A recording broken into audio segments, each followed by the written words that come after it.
beloved viewers, you are most welcome to our channel Poetry Online. In this lesson, we shall be discussing The Lion and the Jewel by Wole Soyinka. Our discussion will be limited to the first part of the book, titled Morning.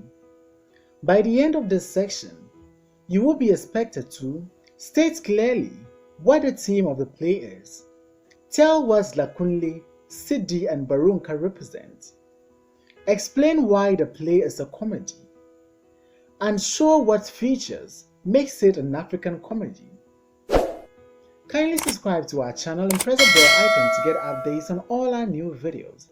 Once again, let us assure you of a very interesting discussion. Get ready for this lesson. It is often claimed that the play presents a conflict between African tradition on one hand or modernity on the other. This is true. The play combines a number of themes and conflict into one. There is a conflict between the young and the old, and there is a conflict between men and women. The age-old battle of the sexes. The conflict between Lakunle and Barunka represents the crisis of the modern versus the traditional. But when Lakunle and Sidi clash at the beginning of the play, it is also the battle of the sexes, in addition to modernity versus tradition.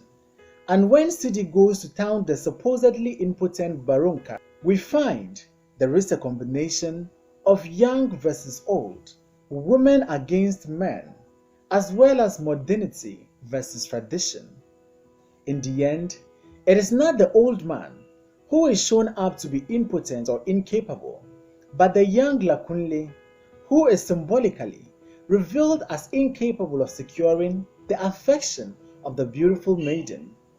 Thus, in the end, the conflict between the young and the old, men and women, tradition and modernity, all become one. Each is an aspect of the other.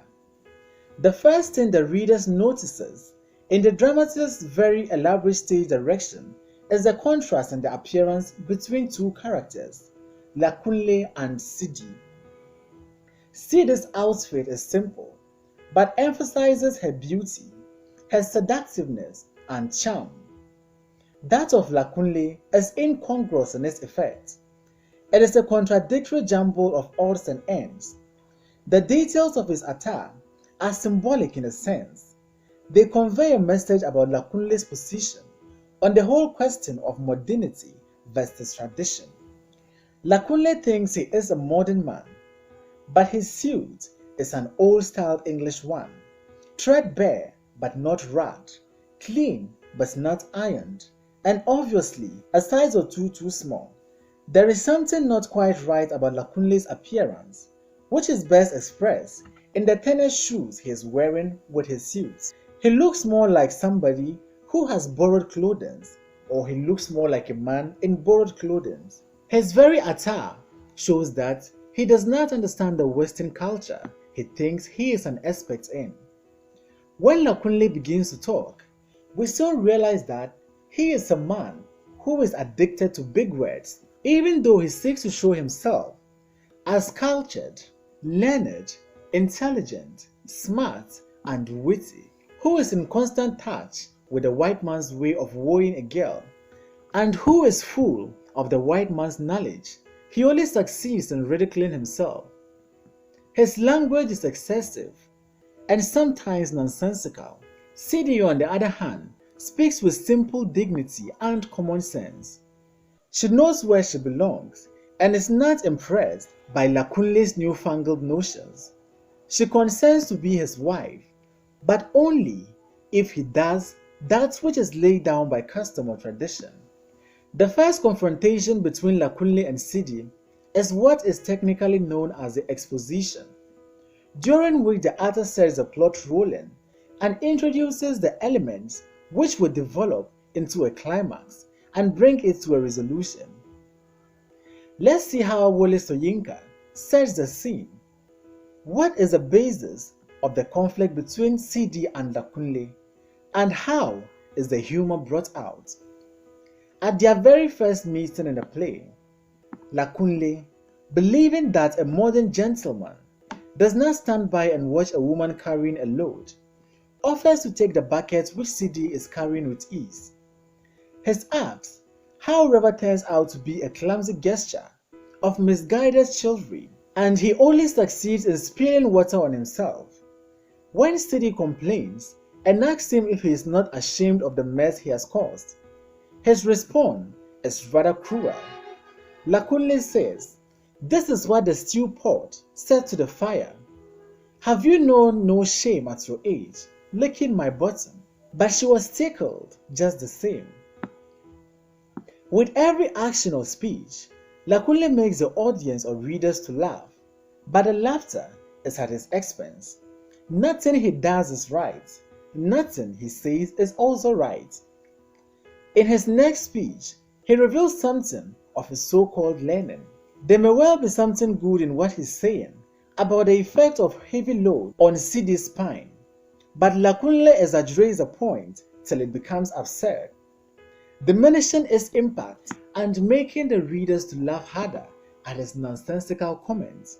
He says, "I have told you not to carry loads on your head, but you are as stubborn as an illiterate goat. It is bad for the spine, and it shortens your neck, so that very soon you will have no neck at all." This is very ridiculous. He then complains about the way CD is dressed. In his view, her simple attire exposes too much of her to the common gaze.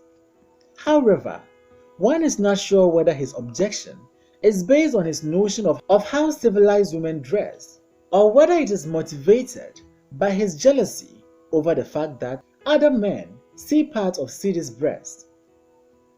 She retorts by telling him that it is he who is the object of public ridicule, and his response is that savages like CD do not appreciate him. Again, his misguided conceit is laughable. He says, "For what? What is a jewel to pigs? If now I am misunderstood by you and your race of savages, I rise above towns and remain unruffled." In his next speech, which is meant to show more of his learning, he declares the superiority of men over women. This ridiculous view, which he claims has been proven by scientists, but which in fact exposes him as a man with very little knowledge, a man with very old-fashioned ideas on the question of gender equality, and not at all the modern progressive person he claims to be. He says, "Please, don't be angry with me. I didn't mean you in particular. And anyway, it isn't what I say. The scientists have proved it. It is in my books. Women have a smaller brain than men. That's why they are called the weaker sex." CD's response to Lakunle's scientific claims offers a good starting point for beginning an examination on her character. While he tries hard to be bookish, intelligent, smart, and to appear learned, she deflates him easily with simple common sense.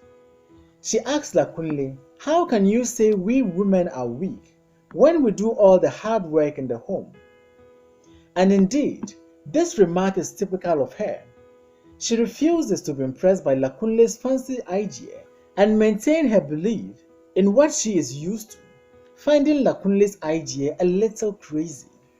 One thing that is so obvious is that his language is taken from books, and his words are second-hand that anyone would doubt his sincerity.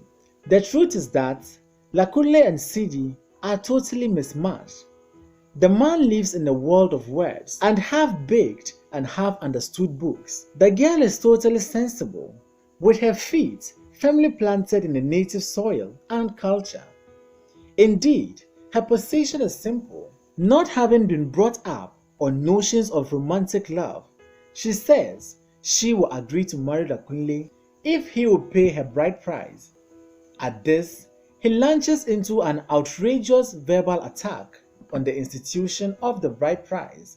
He says, "A savage custom, barbaric, outdated, rejected, denounced, accursed, excommunicated, archaic, degrading, humiliating, unspeakable, redundant, retrogressive, remarkable, unpalatable. After saying all these words, Sidi simply asked him, "Is the bag empty? Why did you stop?" This makes the readers and audience laugh at Lakunle's nonsensical comments. However, Lakunle is back with another statement which says, "I owe only the shorter companion dictionary, but I have ordered the longer one. You wait." He doesn't even know that Sidi is fed up with his use of words and teases him to that effect. He thinks she wants him to say more of such words. Part of Lakunle's problem is that he is in love with words for their own sake and wants to use them whether they are appropriate or not. In a sense, his mastery of English words is as uncertain as his mastery of the Western culture that he claims to represent. His vision of modern married life is quite living on his plate, just as his notion of a fashionable wife with red paint on her lips is quite ridiculous. Lakunle is constantly undermining himself without realizing it. And this is one reason why he is so funny. This is an aspect of Soyinka's wit. He makes Lakunle say something which sounds quite reasonable at first, and then makes him to go ahead to spoil the effect of what he has said with something nonsensical. When the news comes that Sidi's picture, taken by a photographer from Lagos, has been used in a glamour magazine, her response is interesting. Up to that moment, she has been a sensible and modest young woman, firmly rooted in the customs and traditions of a community. However, on hearing of her photos, she revealed a youthful vanity. She begins to think she is too good for a male school teacher, and is especially thrilled when she has been given greater prominence in the magazine than the king of the kingdom, the Bali of Ilunjili, Barunka. Sidi says, "Sidi is more important than the Bali, more famous than that panther on trees. He is beneath me now, your fearless rake, the scourge of womanhood, but now he shares the corner of the leaf with the lowest of the low, with the dark out village latrines." She seems to share Lakunle's obsession of the old village chief, who seems to have a reputation as a great seducer of women and an enemy of progress. The dance which comes on at this point of the play marks the end of the first act and celebrates the vitality of youth, especially Sidi's youth and beauty, which seems to have triumphed, certainly over Lakunle and temporarily over Barunka.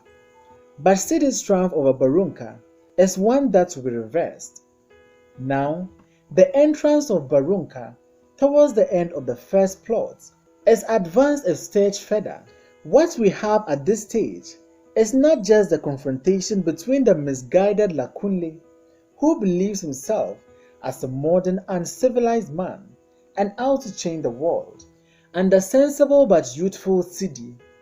A third factor has entered the conflict in the person of the crafty Barunka.